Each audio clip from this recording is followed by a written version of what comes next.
Since you're here, I want to read. Now, this is the last book. Is this what I want to read? Ah, yes. Okay. This is the last chapter of any book Dr. Jung wrote, and he completed it 10 days before his life, before the end of his life. And so, obviously, from his point of view, it was a compilation. And he said, there are no longer any gods whom we can invoke to help us. The religions of the world suffer from increasing anemia because the helpful noumena have fled from the woods, rivers, and mountains, and from animals, and the god-men have disappeared underground into the unconscious. There we fool ourselves that we lead an ignominious existence among the relics of the past. Our present lives are dominated by the goddess of reason, who is our greatest and most tragic illusion. By the aid of reason, so we assure ourselves to have conquered nature. But this is a mere slogan, for the so-called conquest of nature overwhelms us with the natural fact of overpopulation and adds to our troubles by our psychological incapacity to make the necessary political arrangements. It remains quite natural for men to quarrel and to struggle for superiority over one another. How then have we conquered nature?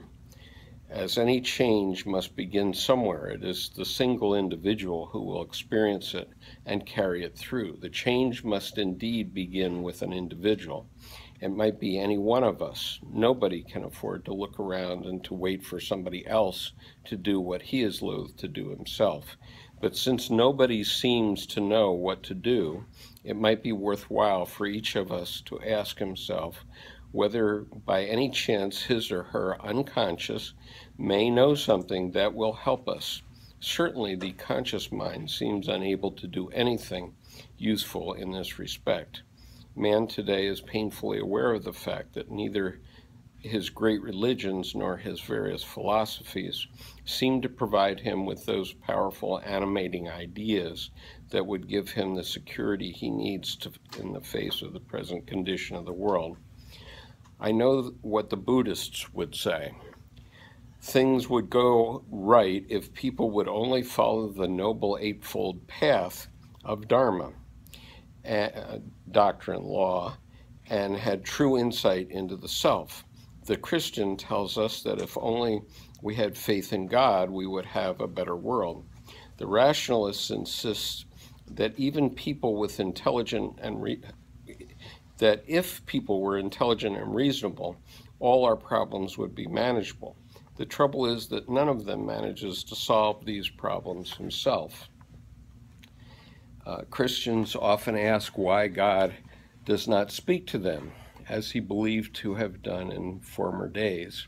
When I hear such questions, it always makes me think of the rabbi who was asked how it could be that God often showed himself to people in the olden days, whereas nowadays nobody ever sees him.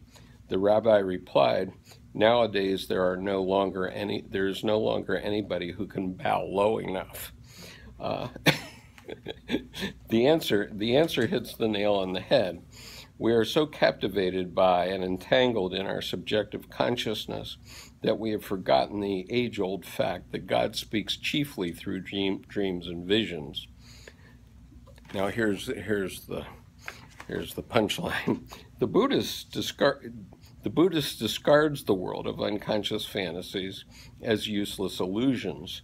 The Christian puts his church and his Bible between himself and his unconscious, and the rational intellectual does not yet know that his consciousness is not his total psyche. This ignorance persists today in spite of the fact that for more than 70 years, the unconscious has been a basic scientific concept that is indispensable to any serious psychological investigation. We can no longer afford to be so God Almighty-like as we set ourselves up as judges of the merits and demerits of natural phenomena. We do not base our botany upon the old-fashioned division into useful and useless plants, or our zoology upon the naive distinction between harmless and dangerous animals, but we still complacently assume that consciousness is sense and unconscious is nonsense. In science, such an assumption would be laughed out of court. Do microbes, for instance, make sense or nonsense? So I'm not going to read any more, but do you have any thoughts about what you just heard? It's a little bit of a put-up job, I understand. I hear it's very interesting, and I hear similar things that I hear from His Holiness Dalai Lama said. Some people ask to Dalai Lama that, do you believe in God? And then he would say, depends on if you're talking about a person, powerful person in the sky, then no. But if you are talking about the nature, the ultimate reality is the God, then yes. And also he talks about the changing as it has to take place from every individual, start from individuals. So this sounded like almost like a Dalai Lama's speech. Well, for those of you who haven't been here before, I'll mention that at the end of his life, Dr. Jung did do a couple of interviews with various organizations, and these are on YouTube, so you can find them. But in one of them, they're doing a tour of his house, and in the living room of his home, and this is now in the early 50s, he had 2 Tibetan tankas, so it's very interesting. And I'm talking about these types of paintings. That's a tanka of the Tibetan Buddhist variety. And there is a book called Tibetan Buddhism and Jungian Psychology or something like that. So there are some parallels. And so I'm quite honored that you attended tonight. I really am. Mm-hmm. I'm very happy and surprised that you have lots of friends interested in the young studies. And it's we didn't know that many people around here interested. All of you around here, from around here, Baltimore, or Annapolis, Anne Arundel County. Okay. This is just for amusement. We asked about a diagram of the psyche, and Yolanda Jacoby did, since she was so close to Dr. Jung, I want to use her diagram, and just to give you an appreciation of it. This is on page 1 of Jung's Circle of Women, the Valkyries, and it says, it's about the opening of the C.G. Jung Institute in Zurich. At last the door opened, and Frau Yolanda Jacoby, a petite, well-dressed woman, walked in and went to the podium. She glanced around nervously at the 12 students who had gathered and seated themselves somewhat defensively at the back of the classroom. She smiled a bit tremulously at them and said, "Please come to the front of the room. I'm an extrovert and I like to have people around me." In spite of the obvious strength that emanated from her, it was apparent she needed the support of students. And oh, by the way, that quote is a teaching, and it's in effect a koan like the Buddhists use. Okay. Reluctantly, they gathered their books and papers and slowly made their way to the front of the classroom. I'm sorry, this gets me. The first day of the C.G. Jung Institute for Analytical Psychology had begun. So that's how close she was to Dr. Jung, just so you're clear. And then there's this rather funny story, which starts in the last paragraph of page 60, and I'll just let you read it. But you'll get an appreciation for the depth of Dr. Jung's relationship with this lady. And then we were talking earlier about the article about divorcing the feminine, and this is kind of a sort of an overview of Jungian psychology by this analyst who wrote that article, Dr. Marciano. And so it might be useful to you. It's only 3 pages long. Wow, Skip, you did lots of work. And then finally, and all these things are in the Dropbox, by the way, under handouts with today's date as the first part of the file name, so it's 080816. So you can find them again if you don't want to take the paper home.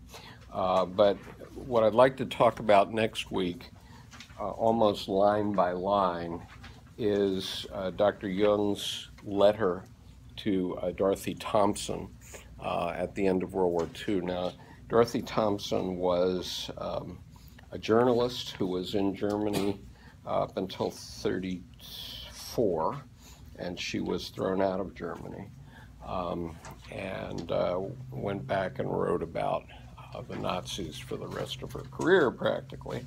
And so Dr. Jung is responding to a inquiry that she made to him, and there's a lot of important ideas in this letter, so I just ask you to consider that as kind of homework for discussion next week, and we can go through it bit by bit.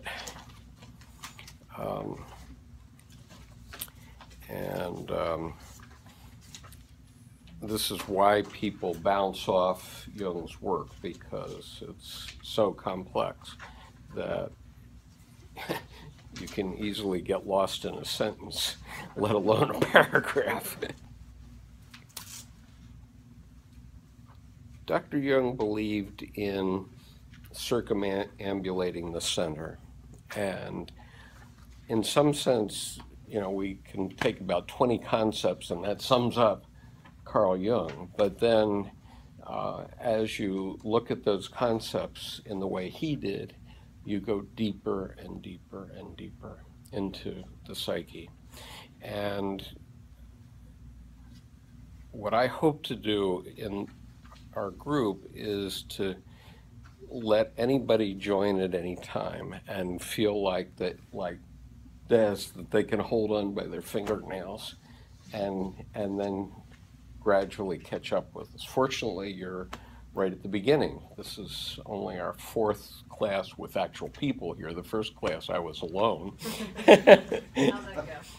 Well, it went all right because I had 20 people on Periscope from as far away as Argentina, and we don't have Wi-Fi here. But as soon as we have Wi-Fi, I want to do it as a Periscope. But all of these sessions are on Facebook on a page called Jung for Laymen, which is a page that I created expressly for this group, but with a view toward letting other people in the world see it and use it as a model for getting Dr. Jung's thoughts out into the world a little bit more. And so Now, Skip, there was when you were talking about the dream, the falling dream, there's a stage in an infant's life where it's a startle reaction and the baby throws its arms out, and then it lasts for a short time, maybe 2 months, I don't remember, but it's a very short time. And of course, the brain goes through these stages of development, and it just was an interesting thought that there is a stage, perhaps, as you're maybe suggesting, that the brain really is connected to our ancestors. To our ancestors. Sure.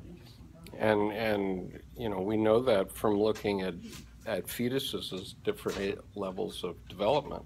I mean, at first they look like a shrimp or something, and then they look like a salamander or something, and gradually the fetus takes on human shape. And so every human being evolved from the beginning of time, and so does our psyche. That was Dr. Jung's position. And so he says, you're not born with tabula rasa. All those archetypes are already there. All that's happening is something is constellating those and bringing them into consciousness. When mom says the stove is hot and the baby goes over and touches the stove is hot and feels the pain, then they're conscious about what the stove is hot means. Classic Adlerian psychology. That's how we learn.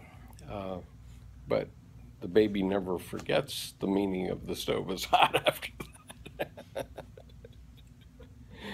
Okay. In the place in Tibet, I was born and grew up in Tibet. Our culture and tradition talks about usually you learn from tradition and the culture about physics. Is usually they talk about the 5 elements, right? Fire, water, air, and earth, and then there's a space. Sometimes it's counted the 5th one is I think wind, right? So there's the physical things. Physical things there are that much, and it's quite simple. And when you say physics, some kind of form, physics, solid thing, is made up from these 5 elements. That's simple.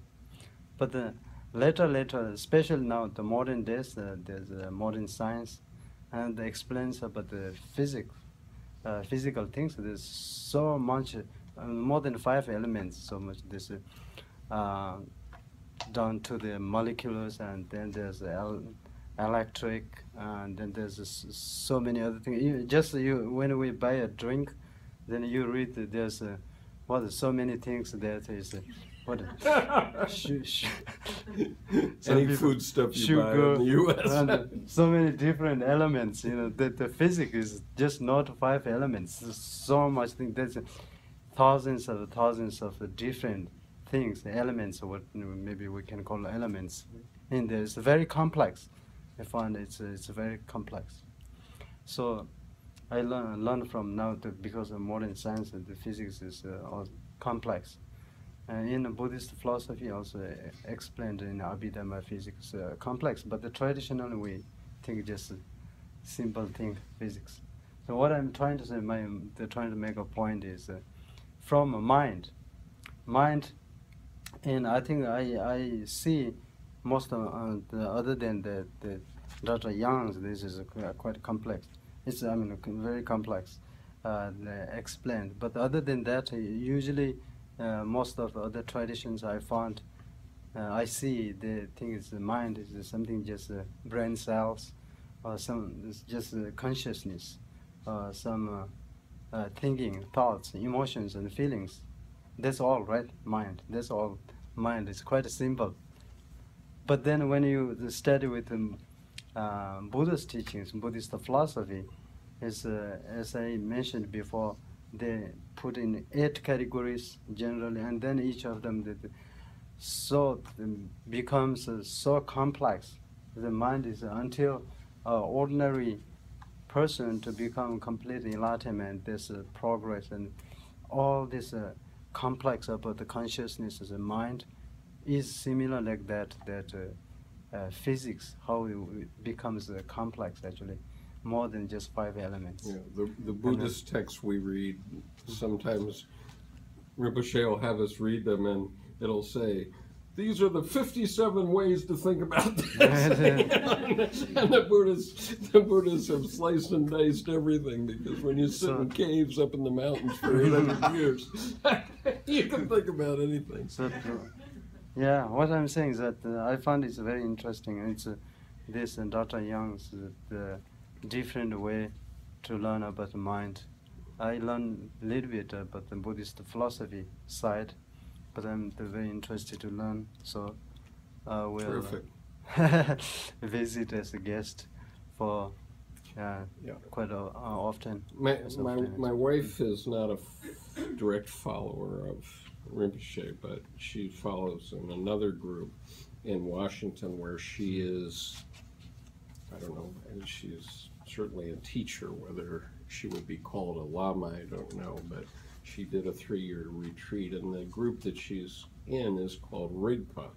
And Rigpa literally, and it's the group that was founded by Sogyal Rinpoche, who wrote the book, the Tibetan Book of Living and Dying, which was a bestseller about 20 years ago. And Rigpa literally means in Tibetan mind. And that's what Buddhism is all about. It's about mind. And so anyway, for what it's worth, we'll be talking mostly about Dr. Jung's work here.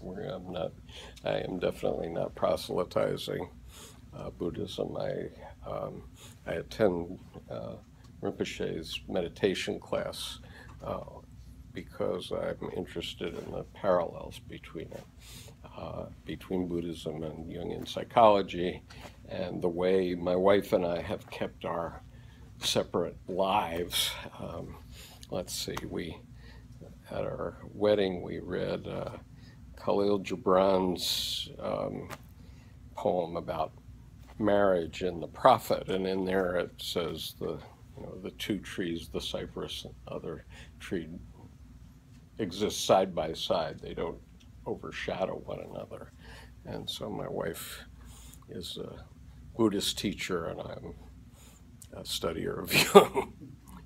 Now I guess I'm a teacher too, but so anything else? Okay.